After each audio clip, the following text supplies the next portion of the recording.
All right, so looks like we've got, I don't know, 14 or 15 people on now. It's about 2 minutes past 3. So we'll go ahead and get started. Um, I'd like to just thank everybody for joining us this afternoon for our Pytes remote monitoring solution webinar. This is today really just going to be sort of a brief product introduction about 2 new components that we've developed for remote monitoring our lithium batteries. So not going to get too into any technical specs or tutorial type stuff, but we'll definitely do some more videos or trainings to take a deeper dive into that in the near future. So I'm anticipating today the session will be somewhere between 20 to 30 minutes. We'll open it up for questions at the end of the presentation. So I guess let's go ahead and get started. First off, may be the first time some of you are seeing me. So I just wanted to do a quick introduction and tell you a little bit about myself. So my name is Logan Bacher. I am a product manager with Pytes. I've been working in the solar and storage industry now for over 7 years.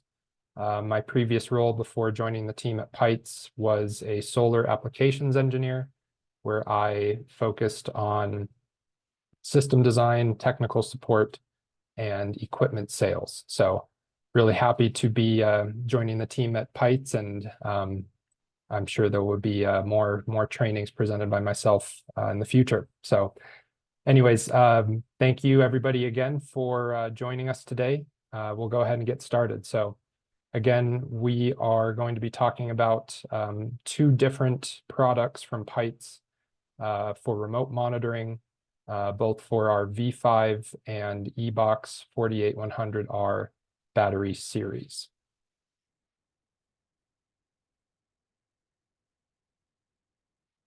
So the first product I want to introduce everybody to is our LSW5.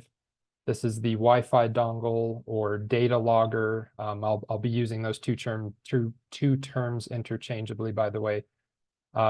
This is specifically for our V5 series of batteries. So the primary functions of this component are going to be remote firmware updates, collecting information about your batteries.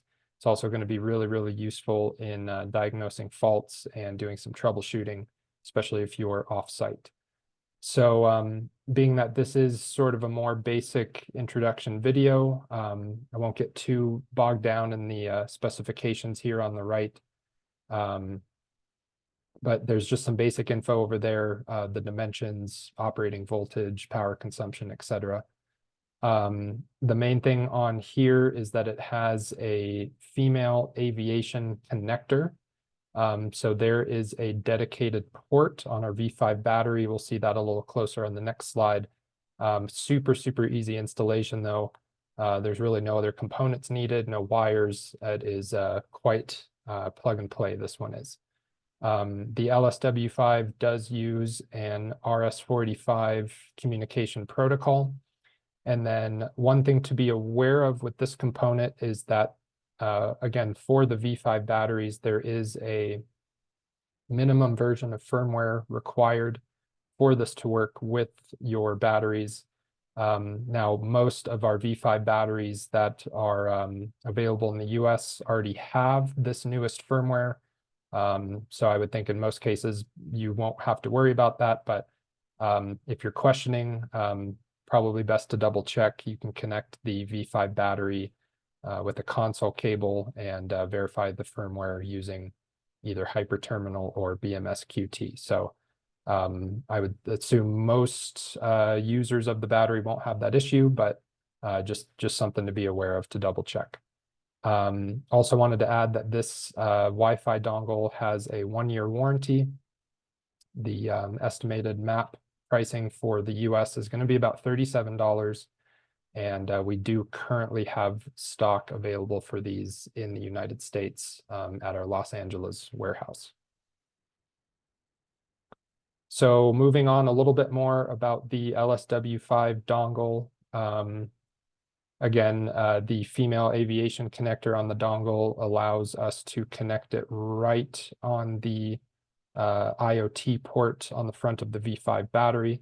So that is a dedicated port just for this component, and therefore using this dongle with an inverter system, for example, will not have any effect on battery to inverter or closed loop communications. So it's essentially just 4 pins as part of the connector, 2 of which provide power to the dongle device, and then the other 2 are for data transmission. There are a couple basic indicator lights on the unit as well. And those will essentially let you know whether there is communication between the dongle and the internet, communication between the dongle and the battery, and then also just kind of a general status for the device too. Lastly, on this page, on the side of the dongle unit opposite of the battery connector, there is a reset button, and depending on the duration which you hold that button down, that can either reboot the battery or actually restore it to factory default settings. So as part of the LSW5 component here, we have basically 2 programs or softwares that are available to use to monitor the batteries in the system remotely. One of them is the SolarMan Smart program, and that's really designed for end users, homeowners, sort of the, I'll say, more non-technical crowd, if you will. And then we have our SolarMan Business program. Now that one's a little more advanced with some more features, capabilities, and that one is geared towards installers and our distributors. So both are very, very similar. In the next few slides here, we're really going to be focusing on the SolarMan Smart app, setting that up, getting it configured initially. This program is available in a mobile app form for a smartphone or tablet. You can also access these via a web browser. So sort of 2 different ways to view the information. What I will say, though, is the mobile app is generally a little bit easier, especially for your initial setup, as long as you're using a smartphone or tablet that has a camera and you've provided access to the camera via the app. You'll be able to just scan the QR code or serial number printed on the dongle itself. Otherwise, if you use the web browser version, you're manually entering that in. So before we take a closer look at the SolarMan app, I just quickly kind of wanted to go over the architecture of how these programs are set up. So whether you're a homeowner or a installer distributor, either using SolarMan Smart or SolarMan Business, you can basically create, I believe, an unlimited number of plants or installations on a single account. And then each one of those plants or installations can have an unlimited number of Wi-Fi dongles or loggers. And again, that's the LSW5 component. So when we say plant here, I think to a lot of us, that means, like a physical site, an installation. One example I could give, a single common plant with multiple loggers might be, something like an off-grid, I'll say a series of small off-grid systems for, maybe a small village, we'll say, where, there's a handful of houses and each house has their own solar battery setup, but all generally in the same area. So, those common installations could be monitored and viewed under a single plant. You also have the option to separate them. So there is a little bit of flexibility there, which is nice. So one other cool thing about the Wi-Fi dongle is a single logger or LSW5 component can read the data from all connected batteries in a single group that are connected in parallel. And it needs to connect to the master battery of that group. So specifically with our V5 batteries, it is a maximum of 16 batteries in parallel in a single group or a stack, we can say, before you need to split that up and start creating multiple groups or multiple stacks. Of course, at that point, you would also need the hub component to manage the communication between them. But the master battery in each one of those groups will need its own dedicated individual dongle. So kind of looking at like a maximum use case scenario, if we had 16 batteries parallel connected in a group or a stack. With the V5s, we can currently do a maximum of 6 groups or stacks. And so that equates to a total of 96 total batteries for an installation. So for example, that system would require a data logger or a dongle for the master battery in each of those 6 groups. So if you did have a fully maxed out system with 96 V5 batteries, that means you would need a total of 6 of the Wi-Fi dongles in order to essentially see every battery and even down to the cell level from a remote position.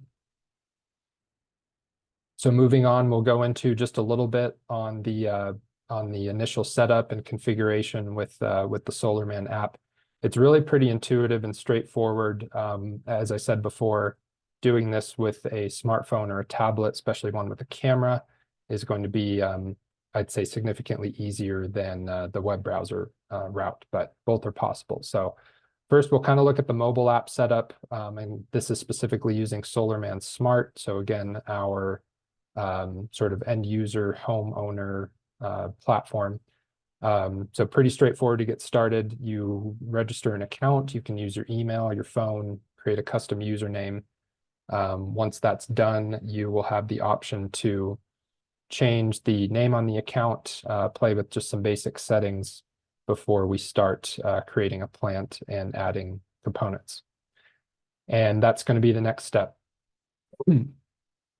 So once we have our registration complete, we're going to first create a plant. So kind of like creating a site or an install. You just go to add now, and that will let you set that up. So you'll notice that on the other screenshot there, we can see some information about the site, installed PV capacity, currency, things like that. Some of the fields in SolarMan are still reserved for future development.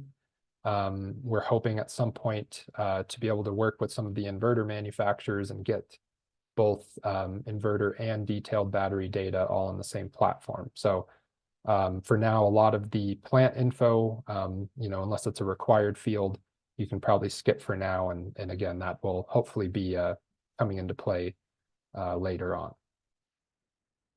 So once we've made our plant or installation, at that point, you're going to go to the top right hand corner and select add a device. And this will basically add the logger to that specific site or installation.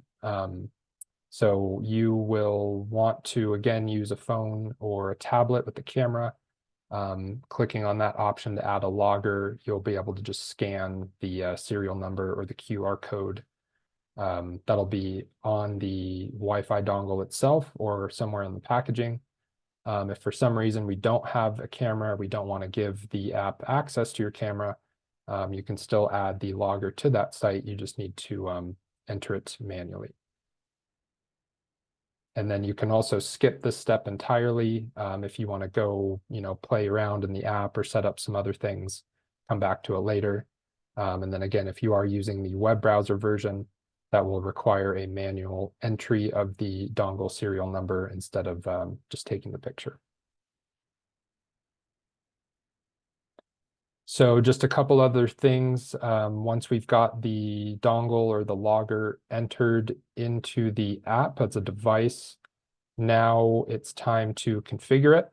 So this step, you'll want the dongle plugged into the battery and powered on. If we're using a smartphone or tablet, you'll also want your Wi-Fi and Bluetooth turned on that device. And this step is essentially just connecting the Wi-Fi dongle to your network.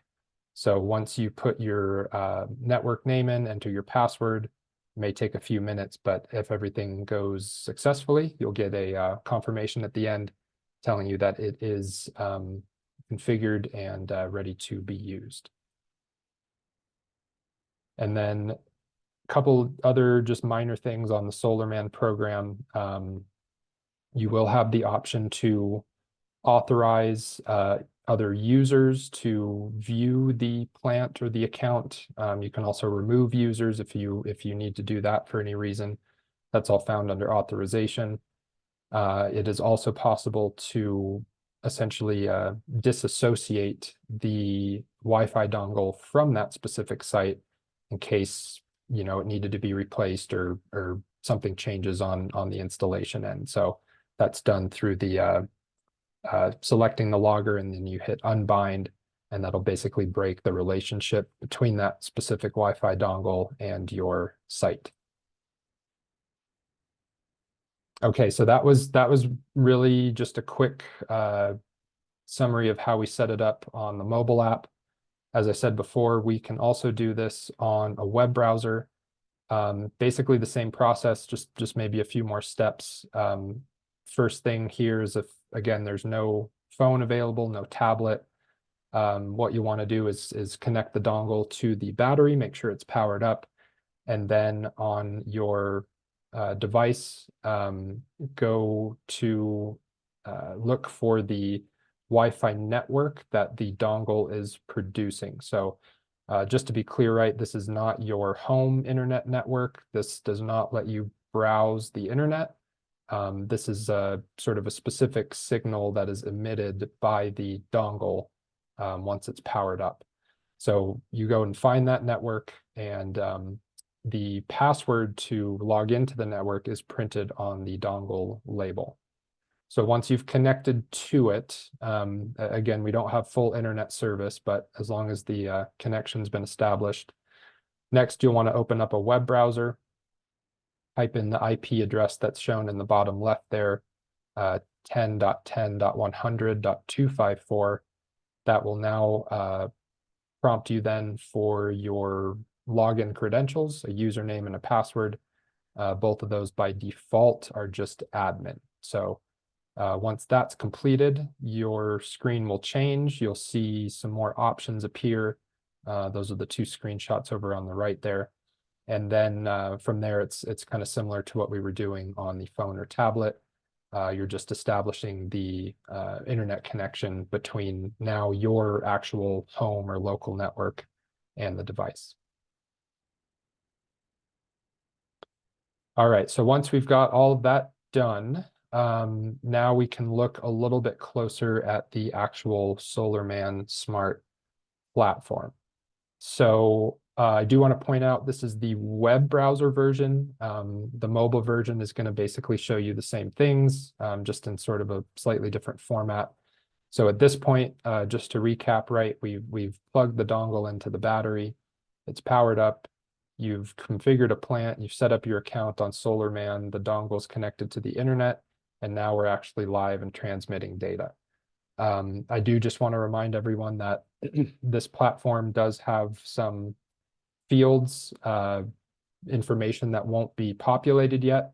And again, that's kind of just reserved for future use once we can get a little bit closer set up with some of the inverter companies. So we'll just take a quick little tour of some of the basic options on SolarMan.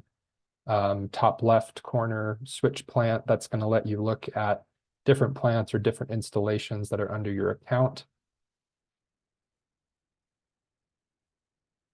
And then adding a logger is in case you added another Wi-Fi dongle, or maybe you added another group of batteries and therefore need to add another logger. We can do that from here as well. The device button is going to show you all the connected loggers and batteries that are a part of that specific plant. And then authorization, again, is just a way for you to essentially control who has access to the plant. You can add and remove people.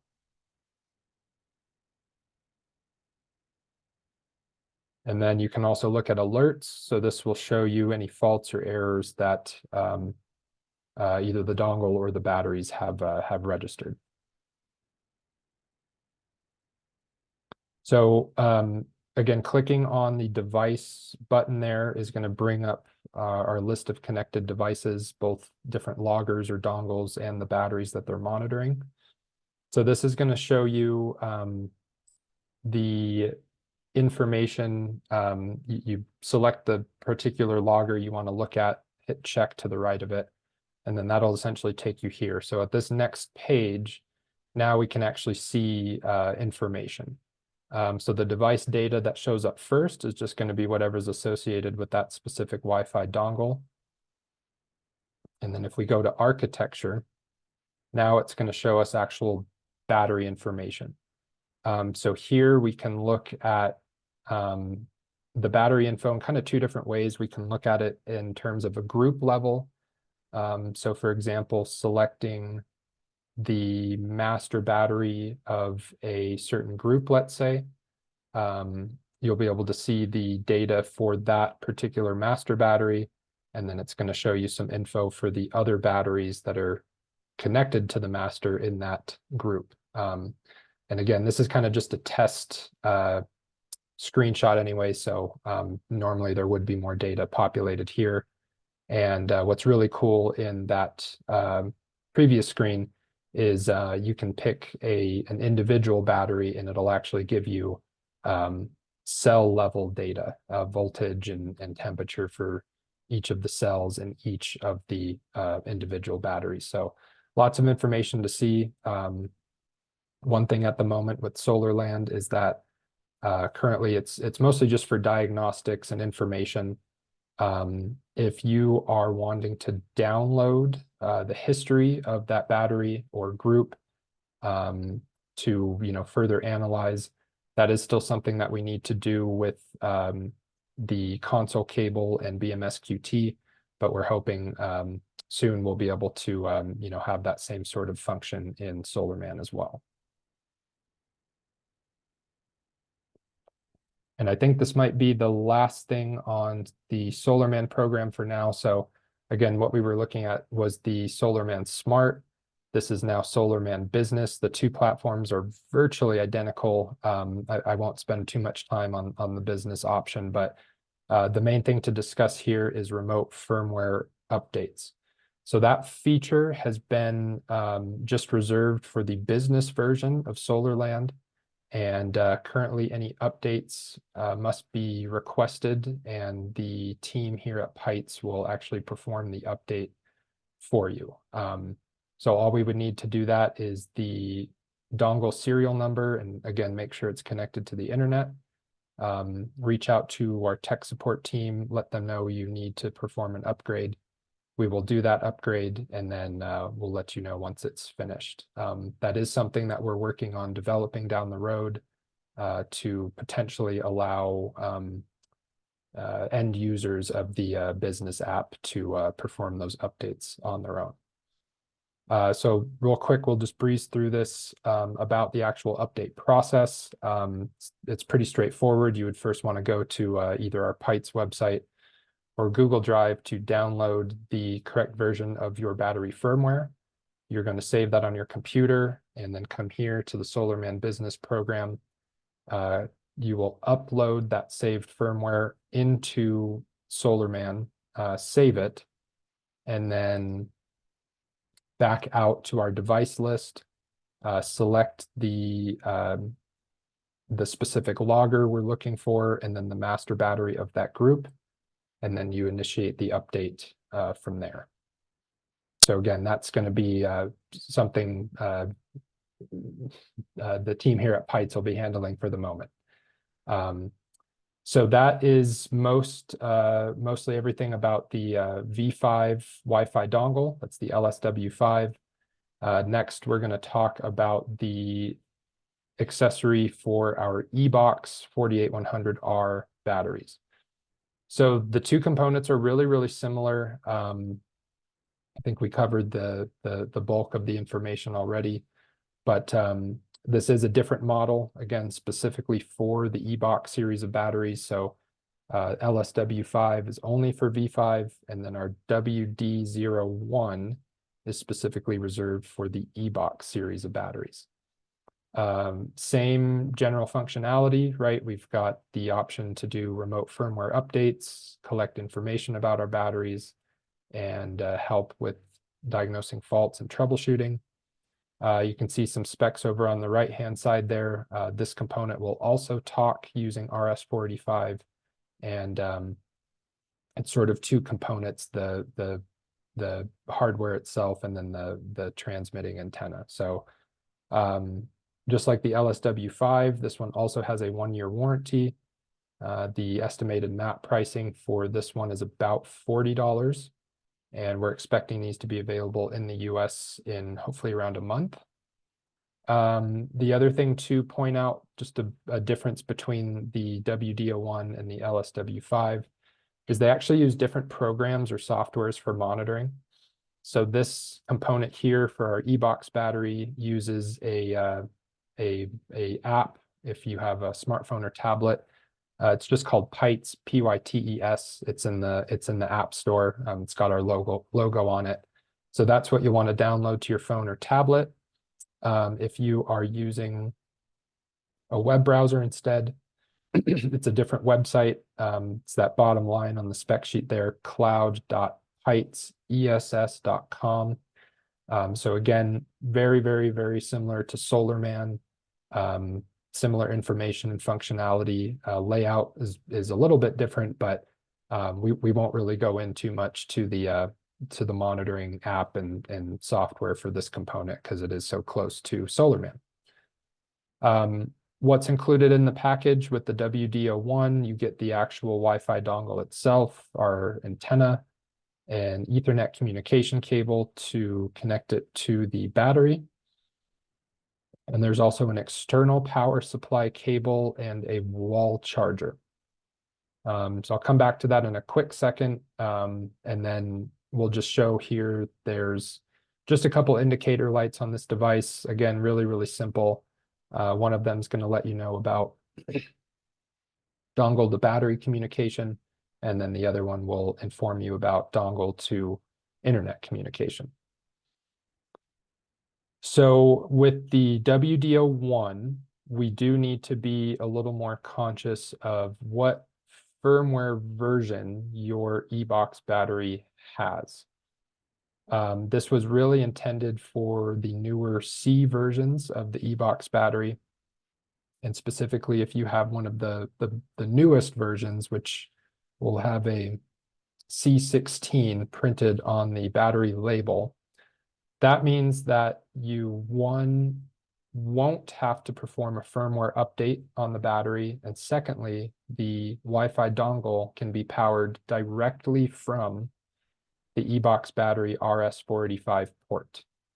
So again, if the battery has the C16 on the sticker, no firmware update required, and you just plug it right into the RS-485 port, we do not need to use the external power supply or cable. However, if you have an older version of an E-Box battery, so it does not have the C16 printed on the side, you will very likely need to update firmware on that battery, which again is going to be the console cable method with hyperterminal. And then you will also have to use the external power cable and wall charger that's included with the Wi-Fi dongle. The reason for that, there are actual hardware differences between the C16 battery and the previous versions that don't allow the previous versions to power the dongle directly from the RS-485 port.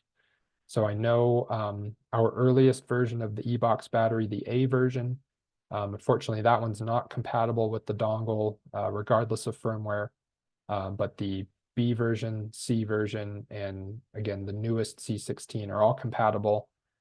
B and C version batteries without the C16 sticker again, we'll need the external power supply and a firmware update.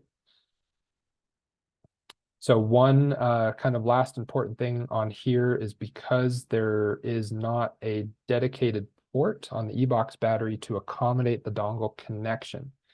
So we're still using the RS-45 port on the battery. And what that means is if you have an inverter system that uses RS-45 protocol for closed loop, unfortunately, you won't be able to use the dongle and that communication simultaneously. So it's sort of a one or the other. I believe most inverters that we work with are CAN communication protocol. So if you do have a CAN inverter using that protocol, there will be zero issues using this Wi-Fi dongle, regardless of battery version or whether or not you're using the external power supply. That's because the CAN port on the battery, as you can see in those pictures, is available. So no issues with no issues with those, but if your inverter does rely on RS-45, unfortunately, it won't be compatible with the dongle at the same time. So I think two of the main brands, manufacturers, I should say, that would be affected there would be Mega Revo inverters and Growatt. So one last thing I just want to point out about the Wi-Fi dongle for the e-box WD01 is this option also allows us to do remote firmware updates. That is possible now from end users. So our installers and distributors can do that themselves. In this case, just let us know, and we do have to sort of manually enable that function on your account. So a little more accessible with the e-box version compared to the V5.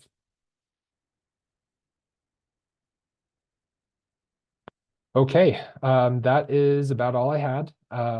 Again, sort of just a quick introduction to the two new monitoring components there.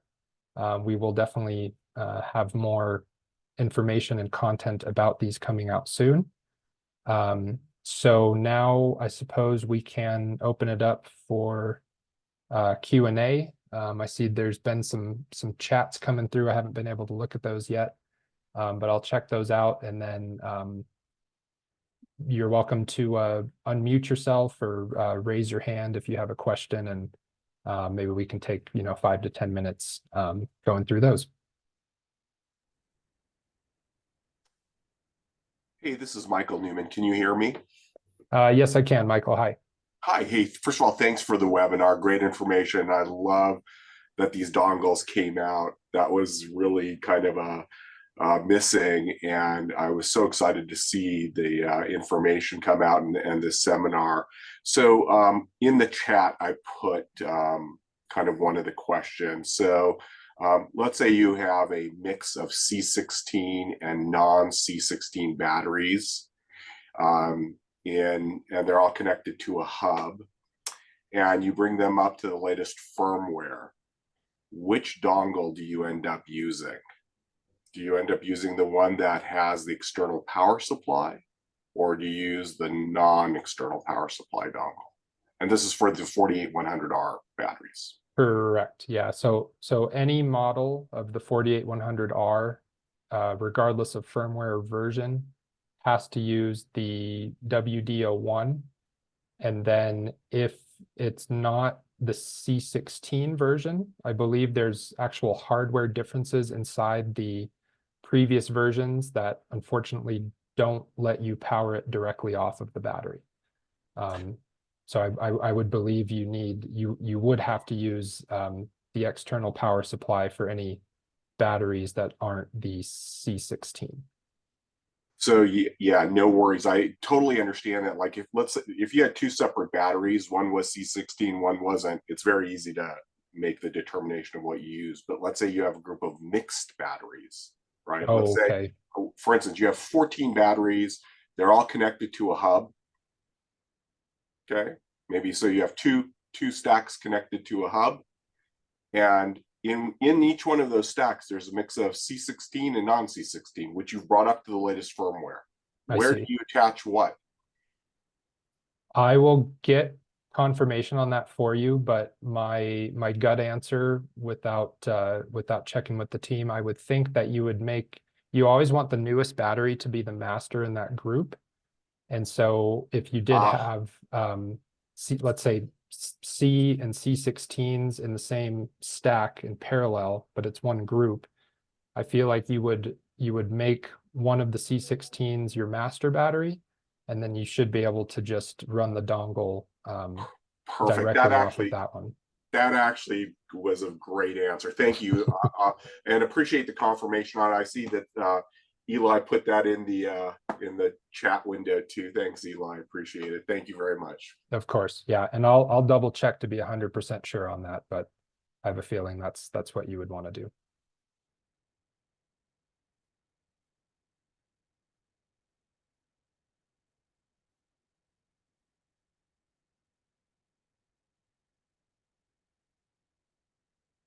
Okay.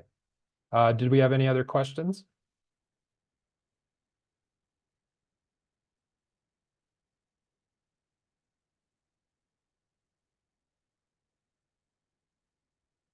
All right. I have a quick, sorry, it's Michael Newman. One last question. So I know sure. that based upon the dongles, you use different software, and you kind of described that in seminar or the webinar. Are there major differences in the Pytes app versus the other app? I don't think they're going to be significant differences. I'll be honest, I need to play around with the Pytes Bluetooth app. I was mostly looking at the SolarMan programs in preparation for this. I have a feeling it's, the layout and the formatting is probably going to look a little bit different. But in terms of, general commissioning and setup and configuration, I feel like there should be anyways a lot of crossover. Understood. Thank you again for answering my question. I really appreciate it. Thank you for the webinar. No problem. No problem.